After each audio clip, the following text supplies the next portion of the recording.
Yo, so guys, welcome back to another monster video. So today's video we're going to be taking a look at this new ancestral monster that's coming out to the game, and it is actually part of this new era. So today we're gonna go ahead and do a full analysis. I hope you guys are excited. If you are, make sure you drop a like, subscribe. Anyways, it's gonna get started. Alright, so this right here, guys, Tyr Stormbringer. This is the new ancestral monster, and it is a thunder and metal element, similar to Grifani Iron Wings in a way. So we got ourselves a thunder, mainly a thunder monster, an ancestral one actually. So the first skill name is actually Ragnarok, which is a massive thunder damage to one enemy. Applies electrified to one enemy. This massive thunder damage is probably like 70 damage. So that right there, this is going to be a very powerful skill. The next skill, it applies double damage to itself, applies immunity to control to itself. So it's kind of nice. I kind of wish it actually came with evasion. That would have been pretty sweet, but fortunately no. Age of Metal, it deals heavy metal damage to all enemies, applies native virus to all enemies. So you do have a AoE heavy metal damage, which is actually pretty nice against the current meta, you know, Serpentix and Cupid. You can definitely deal a lot of damage with this. And also, I mean, there's more than just Cupid and Serpentix. There's also Galvanus, Elvira, for example. I wouldn't really add. I was gonna mention the dodge area monster, but it's a dodge area. I'm talking about the Resurrector. You guys know who I'm talking about, right? I just can't name the monster. Oh, Ural, that's the one. Ancient Punishment. Removes torches from one enemy. Deals 30 damage. Perfect. Removed. Requires cooldown. Okay. Alright, not bad. Now, I do like the AoE heavy metal damage and the single target massive thunder damage. Now, we might actually have more skills to check out. Now, we went ahead and moved my webcam for this part. So take a look at this. In terms of stats are very important. Now, you get 20,976 speed, 40,304 power, which is actually pretty low, surprisingly. 1.16 million life. Now look, I'm actually going to pair it up with, or not pair it up, I'm actually going to compare it with Grifania here. So Grifania, this is at 150, keep in mind. So 150 versus a 150. You're getting basically 47,000 power, 47,008 power. This monster is only getting 40,304. So you have like almost 7,000 advantage in terms of power. Grifania does. You have 20,832 speed here on Grifania. This monster is actually slightly faster than Grifania, so he has a speed advantage by just a little. Now, in terms of life, 1.16, 135. Oh my gosh. Okay, so Grifania is basically more tankier in a way.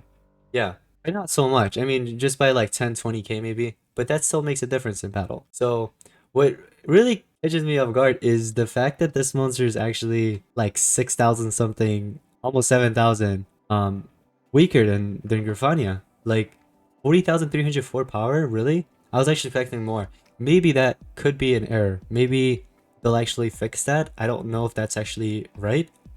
I don't think it is, but I don't know. That's what they have right now, 40,304. So we'll have to see. But yeah, 40,304 power it is. I'm actually kind of surprised. Let me know in the comments below if you guys actually surprised here.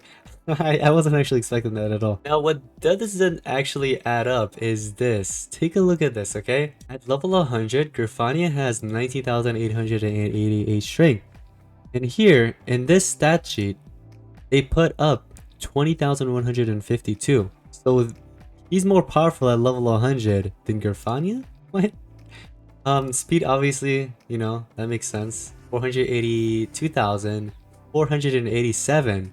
Now the life doesn't add up there either. Like I just don't understand. But anyways, let's take a look at the traits. All right. So again, trait, you have immunity to freeze, stun, and shock. Yep, it is shock. Virtues, anticipation and immune to control. Awakening condition, your team applies 10 torture effects. So basically, you're gonna have to pair this monster with a bunch of with the other two, or at least one of them being a type of monster that actually applies a bunch of tortures. So that could be Teddy Bomb, that could be that one flying purple monster, you know, the bird. Forgot the name, Volcanics, or any other ones really. Let's take a look at the relics. Relics are sword and banner. I actually like those relics. I think the relics are nice. Although I would have preferred a mask over the banner, but maybe that's just me. But anyways, so yeah, we got relics, you know, sword and banner, books, good legions, obviously. So basic stacks: moderate thunder damage to one enemy, apply shock to one enemy. It's a 0 cooldown skill, so if you want to run a 0 cooldown skill, let's say you get hit with CDA, you got something to back you up. And it does cost 22 stamina. It is a thunder element, obviously. You do have a damage boost to yourself. I don't think anybody's gonna run this at all, but it is 0 cooldown. Avenger Axe. It's a moderate metal damage to one enemy, applies nanovirus to one enemy. Okay, a single target moderate metal damage, that's 0 cooldown. Maybe somebody would want to run that. Now you do have remove torture from all enemies and deals 15 damage per effect removed. Okay. As earlier, mentioned, Ragnarok, massive ton of damage, one of the best skills to carry. Now here's the thing. Something that they didn't mention is the tier 4 skills. The tier 4 skills. I think these are the ones that obviously are most likely required. You'll actually unlock them later on. Like, you need to be in specific rank for the monster. So you're actually required to rank up the monster to specific rank or level in order to, have access to these skills. Something we've seen with Grafani Iron Wings, and I believe also Tideborn. Now, take a look at the tier 4. Dark World. Insane metal damage to one enemy, applies nanovirus to one enemy. So you have something better than Ragnarok, the Dark World. So I think this is probably either 70, if not 75, maybe close to 80, I'm not sure. I don't think we've ever had a 80 damage skill, have we? Anyways, Infinity Axe applies pierce to itself, removes torture from one enemy, and deals 30 damage per effect removed, removes pierce from itself. Now you can actually keep the pierce if you pair it up with a monster that applies positive effect protection. You do have Love and Thunder. Is this monster based off of what you might call it? Ragnarok? Like Ragnarok from, I'm talking about, what you might call it? What's his name? Thor. I think so. Love and Thunder. Wasn't that the movie? Anyways, it applies electrify to an enemy, applies shock to all enemies, and removes torture immunity from all enemies. Oh, okay. I'm not really a huge fan of this skill, to be honest. I like the other ones more. Now, end of the game, applies pierce to itself, removes torches from all enemies, and deals 15 damage per effect removed, removes pierce from itself. I'll have to really run this monster in battle to see what's up. But the monster can be meta. Yeah, definitely will be meta. I don't know if players will run, Grafani Iron Wings over this one. I'm pretty sure that this monster will be used. The only issue is that it will be hard to obtain these monsters. Now, not obtaining them, but like ranking them up, investing in them. Because if you didn't know, it actually costs about $600 to $700 to get one of these monsters, the Ancestrals, to rank 5. So, good luck maxing this monster out. For a while, I know for a fact that players that already have Grafania to rank 3 or above, maxed out basically, they're going to continue using their Grafania Iron Wings for this monster because obviously they have that. Now, eventually when they get this, they might actually start using this over Grafania Iron Wings. Now again, that power, it might be a bug. This might be a issue, like a little mistake that on their end that they made.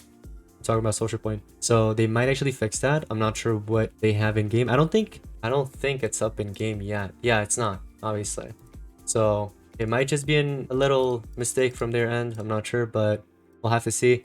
But the monster seems promising. Now, in terms of runes, I would recommend giving in 2 strength and 1 speed, or triple strength, or even 2 speed 1 strength. That also works out.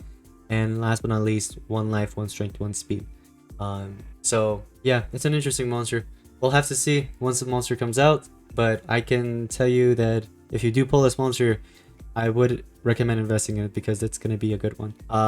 Way better than Rover, at least. I like this one more than the Alden Shield. I think that's his name, right? The nature ancestral. But anyways, I mean, that one's more of a support than attacker, so yeah, whatever. I like this one more. But anyways, let me know in the comments below your thoughts and opinions. What do you guys think of this new Stormbringer? And yeah, that's going to be pretty much it. Thank you so much for watching. I'll see you guys next one. Peace out.